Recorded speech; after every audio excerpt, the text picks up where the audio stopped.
Entonces, en una ocasión llego de la universidad y me encuentro la olla de presión puesta en el fogón, ablandando unos frijoles. Usted se podrá imaginar, hermanos, el susto que yo me llevé y comencé a experimentar tantas sensaciones, tantos pensamientos pasaron por mi mente que, bueno, es difícil de explicarles. Pero me acerqué a él, lo miré y yo no me atrevía a decir palabras porque mi temor, lo que más me temía era que el plato se hubiese roto. Y bueno, cuando me acerqué a él le pregunté, bueno, ¿y dónde está el plato? Y él me dijo, el plato lo tuve que partir. Hermanos, aquello me dolió tanto, pero tanto que me deprimió. ¿Saben por qué?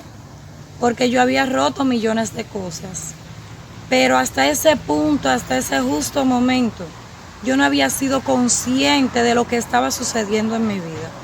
Yo no conocía a Cristo todavía, ni siquiera tenía idea de que podía yo estar bajo una maldición. Y bueno, nada, me comencé a sentir mal. Empecé a hacer una retrospectiva de mi vida, de todo lo que yo había roto. Y bueno, me sentí muy, muy mal. Y a partir de ese momento comenzó un estado de depresión en mi vida, al punto que ya después de eso, lo último que yo le rompí en la casa fue una mesa de cristal color ámbar, de esas ovaladas bien bonitas. Se la rompí, hermanos. Y cuando esa mesa se rompió, sucedió algo muy triste en mi vida. Algo por dentro, que hoy sé que eran espíritus inmundos, hoy sé que era el diablo de alguna manera ministrándome, comenzaba a decirme, ¿para qué tú vives? Tú no sirves para nada. Todo lo que tocas lo rompes. Todo lo destruyes. Donde quiera que tú vas rompiendo cosas. Ahora cuando él llegue te va a protestar y te va a botar y te va a decir, vete de aquí de la casa porque tú has acabado con mi casa. Usted no tiene idea de todas las cosas que pasaron por mi mente. No tiene una idea. Al punto que yo agarré y salí corriendo, porque nosotros vivíamos cerca de una avenida, de la avenida Martí, una avenida donde pasan los carros a muy alta velocidad, porque además es una loma. Y yo en ese momento lo único que pensaba era no encontrarme con él, porque el día que yo le rompí la mesa, él no estaba en la casa. Y yo lo único que quería era acabar con mi vida, porque yo no quería encontrarme con él y tener que enfrentarme a él nuevamente para decirle que yo había roto la mesa, o que él viera la mesa y después hablar con él. Eso fue tremendo y salí corriendo para tirarme delante del primer carro que apareciera. Y bueno, me recuerdo que mi cuñada, la hermana de él, y mi suegra me trancaron. ¿A dónde tú vas? Tú no puedes hacer eso, mira, tú estás loca.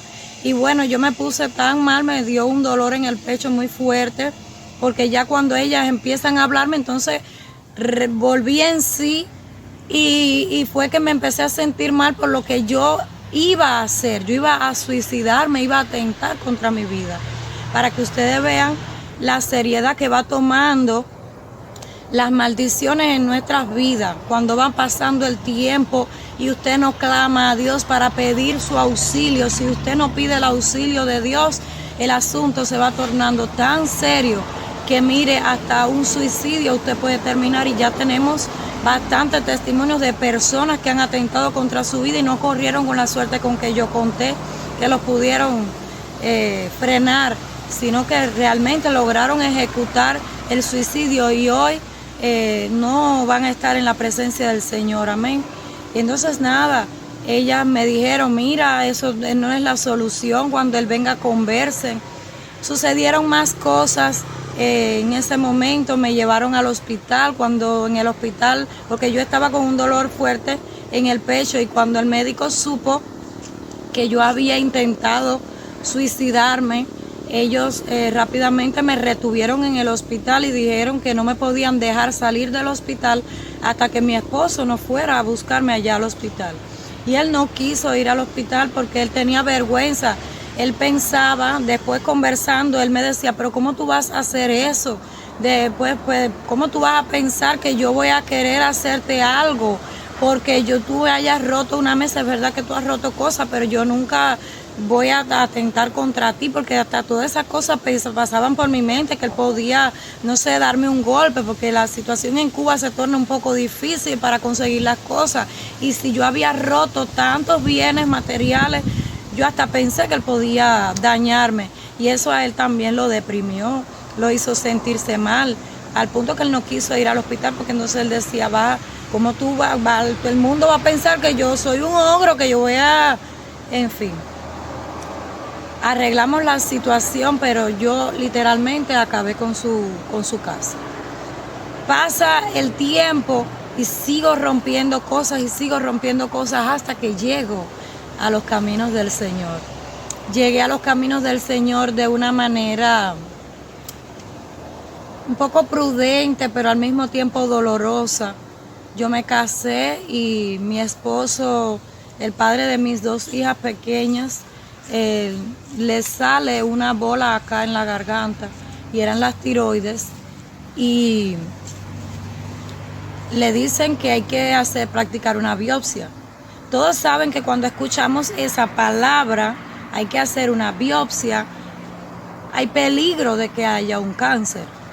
Y yo un día llego al consultorio médico a buscar unos análisis para que el resultado de unos análisis para que él pudiera practicarse esa biopsia. Y le comento a la enfermera del consultorio médico, yo voy a tener que hacerle una promesa a la Virgen de la Caridad. Acá en Cuba éramos muy devotos de la Virgen de la Caridad y yo no escapaba a ello. Y ella me dice, bueno, a la Virgen de la Caridad, ¿por qué si tú puedes directamente pedirle al Señor? Eso es idolatría. Al Señor eso no le agrada. Además, por ahí ella empieza a predicarme y empieza a declararme las verdades bíblicas de la palabra del Señor. Verdades que en el segundo, en el momento, el Espíritu de Dios me hizo entender, me dio revelación de su palabra y yo pude entender y pude creer en ese día. Y así mismo lo hice, llegué a mi casa y le oré al Señor, no le oré a la Virgen de la Caridad, yo le oré al Señor.